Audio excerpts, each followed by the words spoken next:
Hello everyone. Welcome to Discover America. 오늘 미국의 발견의 강의에 함께 자료해 주신 모든 여러분들께 깊이 감사드립니다. 오늘 여러분들께 해드릴 이 강의의 주제는 보시듯이 지도자와 인간, 정치와 인격이라는 주제이고요. 그거에 대한 부제로 상당히 뜻밖으로 들리게 되는 Strange Bedfellows, 영어에서는 누구나 아는 그러한 일종의 phrase, 그 어구인데요. strange, 여러분들 다 아시죠? 네, weird, odd, 이런 정도의 이상한, 수상한, 이해하기 힘든 그런 bedfellows다. 침대를 같이 쓰는 사람, 동침하는 사람, 동침자, 동침인인데요. 한국어로는 너무 어색하다고 그래서 이상한 동침 정도로 번역해 보았습니다. 이 지도자와 인간, 정치와 인격, 우리가 이해할 수 있는 것인데 어떻게 해서 이러한 또 부제와 이것이 어울리는 모습이 있는지, 그것을 우리가 어떻게 이해할 것인가, 그리고 이러한 지금 네 사람의 사진이 있는데요. 여러분들이 이 네 사람을 다 알아맞추신다면 미국 사회와 정치에 대해서 상당히 오랫동안 상당히 또 세심하고 깊이 있게 관찰하신 분임에 분명합니다. 그리고 어느 정도 그런 미국 사회와 정치에 대해서 나름 그렇게 어느 정도 시간을 가지고 그렇게 연구한 분 같으면은 맨 왼쪽에 엘 고어 전 부통령이죠. 네, 그 다음에 댄 퀘일 부통령입니다. 바로 앞선 그런 부통령입니다. 그 오른쪽에 제임스 카르빌, 그 다음에 오른쪽에 메리 매틀린인데, 이 오른쪽 두 분은 국내의 그런 에서 미국을 그렇게 연구하거나 관찰하는 분들에게도 별다르게 알려지지 않은 그런 사람들로 파악이 됩니다. 제가 여러분들을 서베이를 해봤거든요. 그러나 이 네 사람이 어떻게 해서 스트레인지 bedfellows를 요 두 부통령과 요 두 정치 전략가들이 어떻게 그러한 관계가 형성이 되어 있고 지도자와 인간, 정치와 인격이라고 하는 오늘의 주제에 맞아 떨어질 수 있는지, 그거에 관한 이야기를 이제 해드리겠습니다. 네, 저에 관한 간단한 프로파일이 따르고 있고요.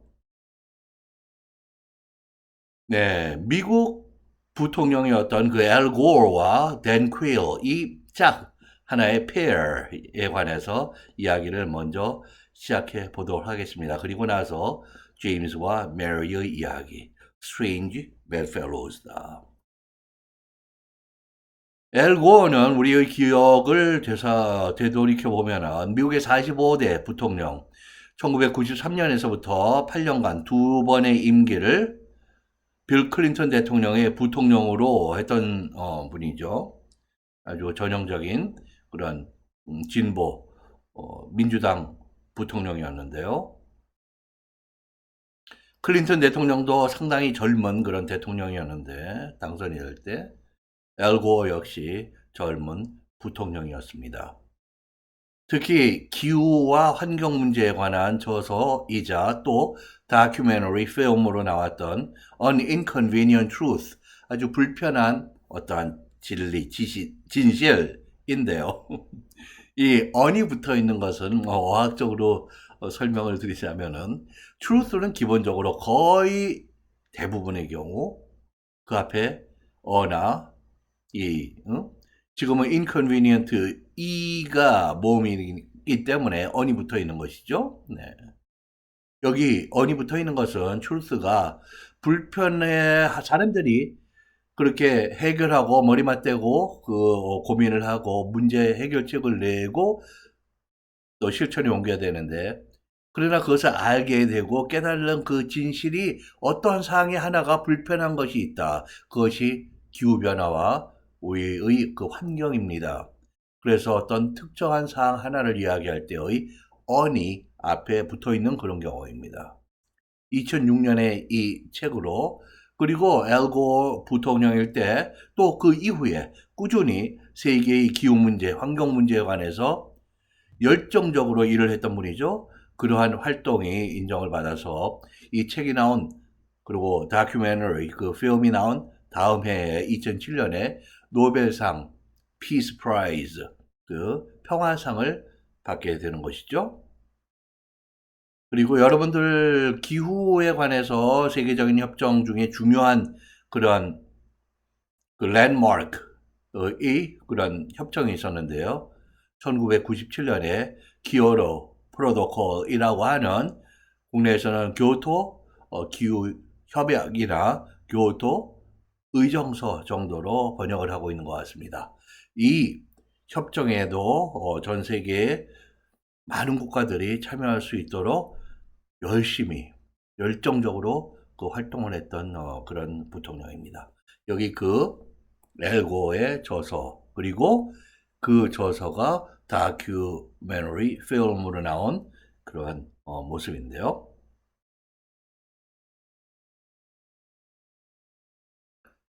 이 엘고어 부통령이 NBC TV와 미국의 ABC, CBS와 함께 소위 네트워크 TV 중에 메이저 3사 중에 하나죠. 지금은 CNN도 상당히 중요한 그런 뉴스에서는 뭐 가장 중요한 그런 세계적인 역할을 하고 있다고 보겠습니다.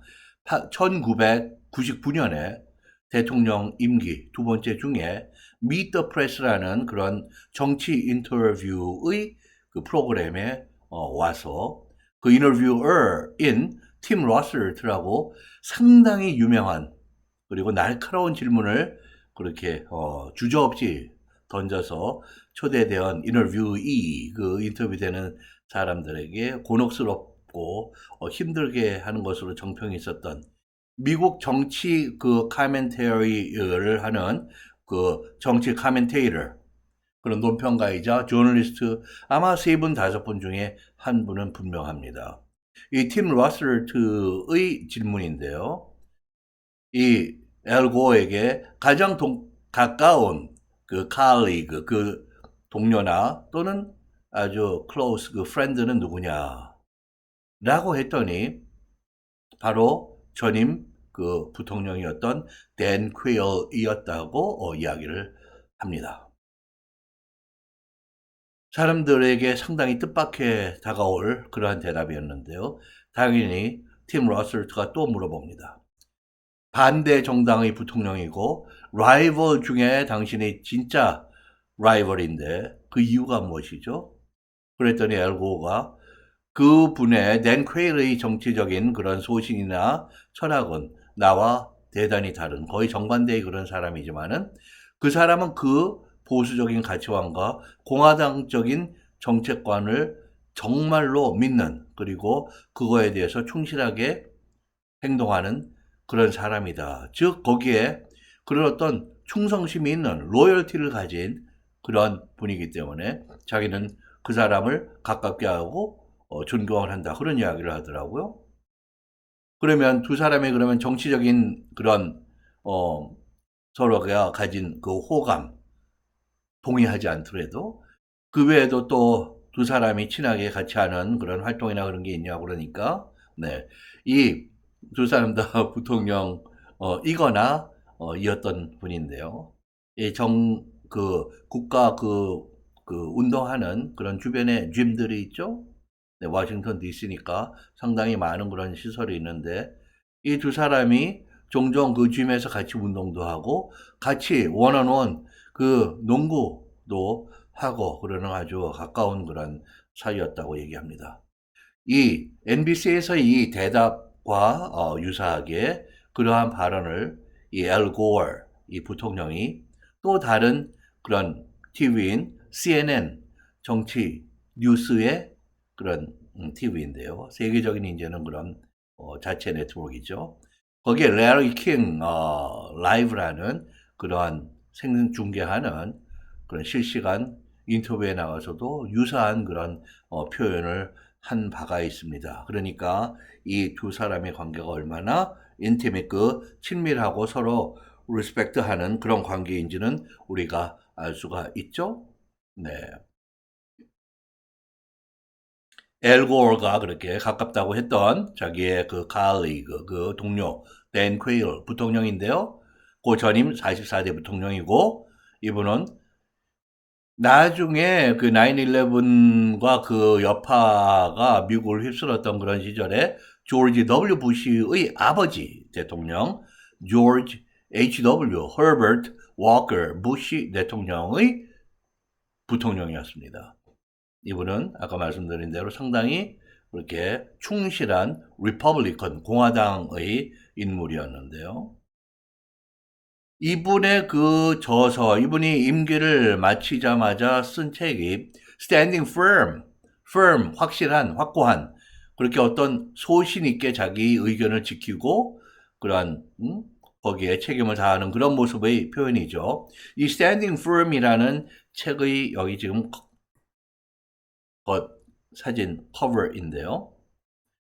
여기에서 이 댄 퀘일이 자기가 가지고 있는 conservative values라고 그 당시에는 상당히 미국 정치의 한 반쪽의 중요한 그 화두였습니다.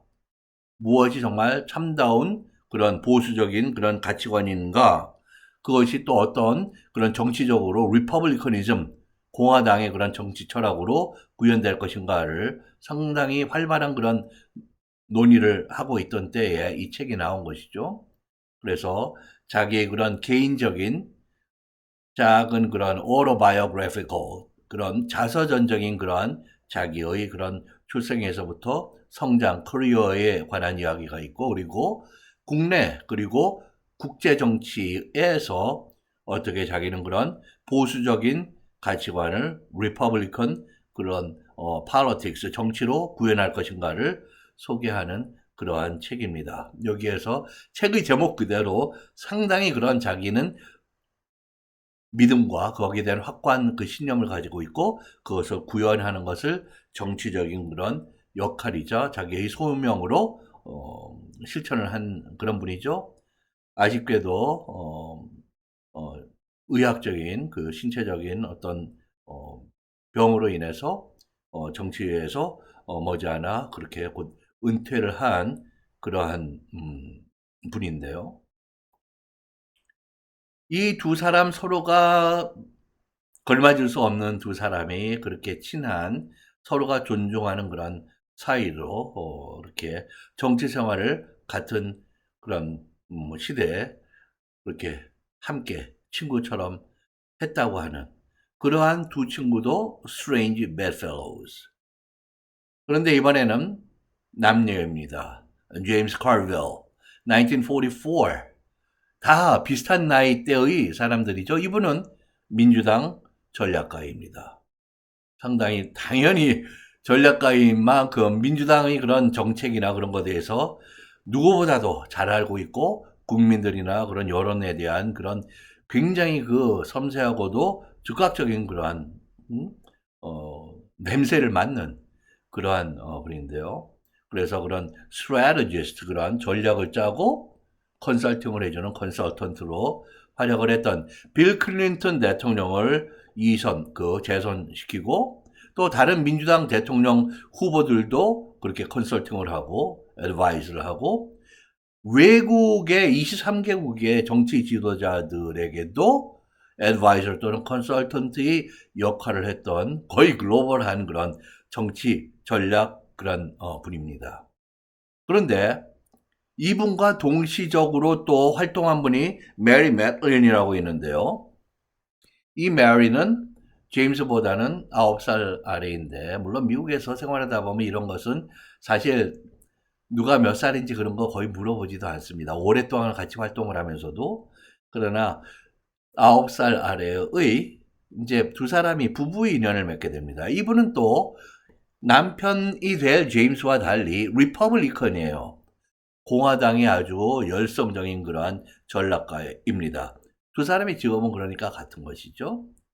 물론 메리 맥린은 2016년 이후에는 공화당 중에도 또 정부의 개입이나 간섭을 거의 극소화로 그 이슈만으로도 그 정부의 역할을 minimal government, 최소한의 그런 정부, 그것을 주장하는, 그리고 개인적인 그런 개인의 자유에도 정부 개입을 극소화하는 그 리버테리언 당의 변신을 한, 물론 개인의 이익이나 그런 것보다는 자기 소신이 그쪽으로 갔던 것 같습니다. 두 당이 서로 겹치는 부분이 많이 있거든요.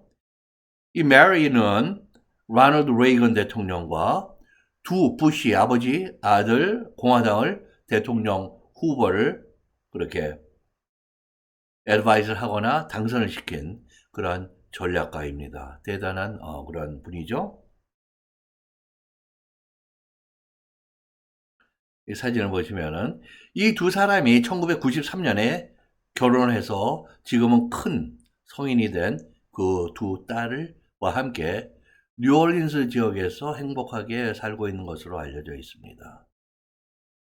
이렇게 서로가 반대 중에도 반대, 그리고 격렬한 그런 정치 전략을 구상하고 또 실행에 옮기고 하는 이 두 사람이 서로 다른 아이디어를 갖고 있으면서 어떻게 그러면은 생활을 하느냐. 항상 싸우고 있지 않을까 그런 생각도 들죠.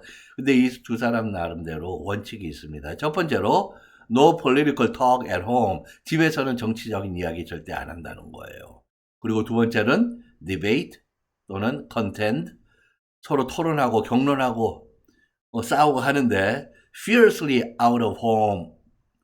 우리 집을 나서서는 아주 맹렬하게 서로 격돌을 한다고 그럴까요? 충돌할 때는 또 충돌하고 하는 그런 거에 정말 주저하지 않는 그런 아주 프로다운 그러한 어, 직업에 충실한 그러한 생활을 두 개의 원칙을 세워놓고 살아오고 이 93년에 결혼할 때 바로 굉장히 격렬한 그런 정치적인 서로의 그 쇼다운 그 대치 상태에 수시로 들어가는 그런 모습이었습니다.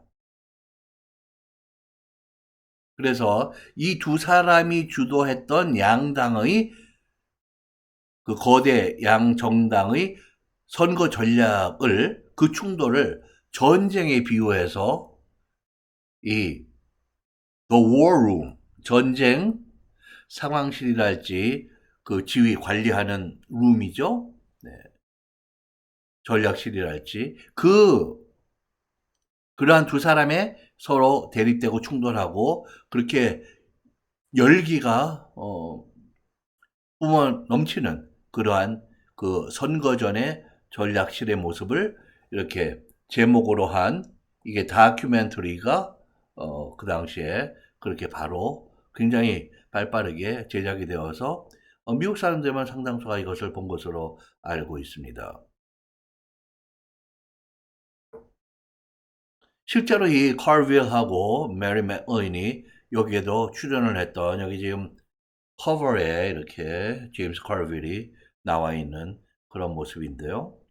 이 왼쪽에는 클린턴 대통령의 그 가장 또 측근 중에 하나인 조지 스테파노폴러스라고 하는 그러한 보좌관의 사진이 거기 있네요. 여기 그 메리 맥로닌도 실제로 이렇게 인터뷰에 응해서 마치 다큐 드라마처럼 출연한 그러한 것인데요. 지금 이 두 쌍 또는 뭐 두 남자 부통령들을 쌍이라고 하기는 두 pairs, 두 짝에 관해서 우리가 미국 정치를 생각하면서 무엇을 보고 또 배울 수 있는가 하는 것인데요. 미국 정치도 사람들이 사는 그런 사회이고 거기에 따라서 많은 비극적이고 또 우리가 굳이 이것까지 뭐 존중하거나 배울 만한 값어치는 전혀 없다라고 하는 것들도 많이 있습니다. 완전함, 훌륭함에서 상당히 거리가 먼 그런 미국 정치인데요. 특히 9/11, 2001년이죠.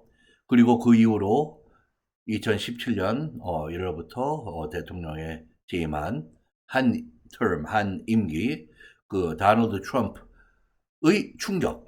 무슨 충격이에요? 많은 사람들 그래도 트럼프에 대해서 충격적으로 생각하고 있습니다. 물론 트럼프를 추종하는 그런 의견을 가진 분들은 다르시겠지만은 지금 트럼프는 그 특히 임기 종료 직전에 2021년 1월 6일이죠. 그때 젊은 그 자기를 추종하는 젊은이들에게 트위터에 여기에 모여라. 이날 6일에 모이면은 아주 재미나는 일이 있을 거다. 우리 젊은이들이 그래서 모였을 때 화이트하우스 앞에 그 렉터런, 그 강의대를 설치해 놓고 거기에서 저희 칸그레스를 향해서 돌진해 내려가라. 이렇게 명령을 하면서 완전히 순식간에 그 미국의 의회가 한 번도 그런 일이 역사상 있지 않았던, 게임의 룰을 존중하는, 이기든 지든 내가 어느 당이든 그 민주주의가 기본적으로는 정치 철학이기도 하지만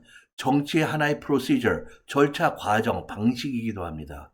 거기에서 미국 사회에서 보도 듣도 못한 그러한 참사가 벌어지게 되죠. 지금 그래서 트럼프 대통령이 여러 가지 그 주의 그 재판에서 참패를 하고 있고, 몇 주에서는 지금 출마 자체를 그 ballot, 그 투표용지에 이름을 올리지 않는 쪽으로 오늘날까지는 지금 두 주에서는 그러한 주 단위에서는 그 주의 수프림 코트, 그 대법원에서 결정이 난 그러한 상황이 있습니다. 그리고 코비드 19이 코로나 이 글로벌 팬데믹, 그리고 러시아와 우크라이나 이 전쟁, 그리고 최근에 이스라엘과 하마스 중동 간의 그러한 전쟁, 이런 것들이 전 세계를 서로가 서로를 증오하고 분열적으로 만들고 국가의 기능이 국민의 그런 삶을 더 풍요롭고 평화롭고 안정적으로 한다는 것이 아니라 전 세계에 그렇게 서로 각을 세우고 이 그룹이냐 저 그룹이냐 서로 싸우는 그런 아수라장이 된 데에는 미국도 물론 중요한 역할을 할 수 있는데 그러한 역할을 제대로 하지 못한 책임은 있습니다. 그런 면에서 미국 정치가 얼마나 오늘날 2023년 이 새벽에 어떠한 모습을 갖고 있는지 우리가 알고 있던, 저 또한 젊은 나이에서부터 그렇게 미국을 연구하고 또 가르쳐보고 그러한 인생인데요. 저희 삶에서도 미국의 모습은 전 세계에 미국의 전문가가 아니더라도 일반 사람들이 가졌던 것도 거의 비슷한 이야기입니다. 미국이 한때는 정말 미국 전 세계의 1940, 50년, 60년, 70년 이때는 spreading the American dream, 미국의 꿈을 전 세계에 퍼뜨리는 긍정적인 면도 있고 부정적인 면도 있죠. 그러나 미국이라고 하면 많은 사람들에게 하나의 표본이고, 그야말로 미국에서 뭐를 얻다 그러면은 최상품이고 그랬던 미국이 오늘날에는 많이 그렇게 어그러진, 많이 내려오게 된 그런 모습이죠. 그러나 제가 개인적으로 경험하고 관찰했던 미국 정치인들의 상당수, 뭐 대부분이 이러한 이야기에 적용이 되고 그 틀 안에 들어오는 사람들이라고 확신합니다. 또 제가 미국의 정치나 사회를 연구하고 했던 사람, 학자로서 미국학에 제가 경험한 그런 사람들은 다수가 기본적으로는 정치의 세계도 어떤 조직의 리더도 기본적인 것으로 인격을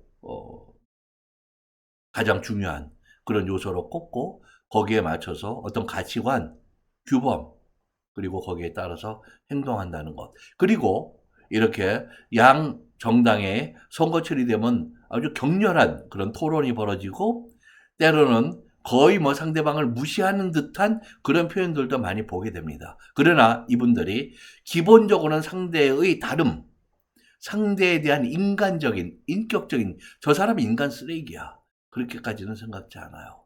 바로 얼굴을 붉히고 격렬한 그런 토론 하더라도 또 돌아서서 서로 악수하고 서로에게 기본적인 그런 예의를 갖추는, 그게 바로 영어로 어떤 인격의 decency, 품위 또는 civility라고도 표현합니다. civility 또는 civilized language and behavior, 그렇게 품위 있는, 시민의 소양이 있는 그러한 언어와 행동을 하게 되는 것이죠.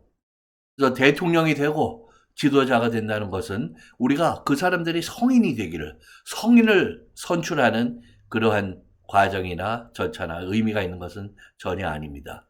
이 사람들의 능력과 하나의 평범한 인간보다는 그래도 우리가 중요한 일을 맡길 수 있는 그런 능력과 비전을 갖는 것을 중요하게 여깁니다.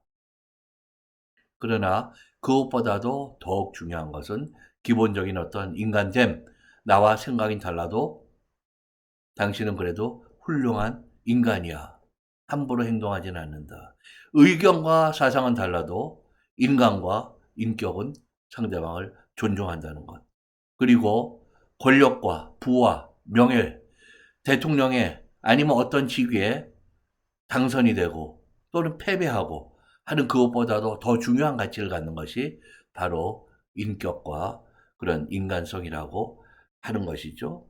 그런 면에서는 우리가 서로를 적대시하고 그리고 오로지 상대방의 의견은 굳이 입에 올릴 필요도 없다고 생각합니다. 거의 인격적인 그런 존중은커녕 그 의견 자체가 개구라인 그런 그 표현보다 심각한 그런 표현들이나 태도가 서로에게 오고 가는 우리 한국의 그런 현실은 이런 데에서는 아직도 많이 배울 것이 있는 그런 사회, 그러한 정치 문화라고 생각합니다. 네, 거기에서 우리에게 주는 그런 시사점도 많다고 보겠습니다.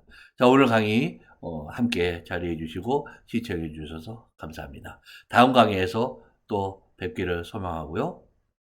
오늘 강의 내용과 또 영어 학자로 영어 교육에 관한 그러한 여러분들의 아이디어나 논평, 질문, 또 저에 대한 비판과 비평 또는 어떤 구체적인 영어 학습, 영어 교육, 영어 정책 이런 거에 관한 상담이 있으시면 얼마든지 환영합니다.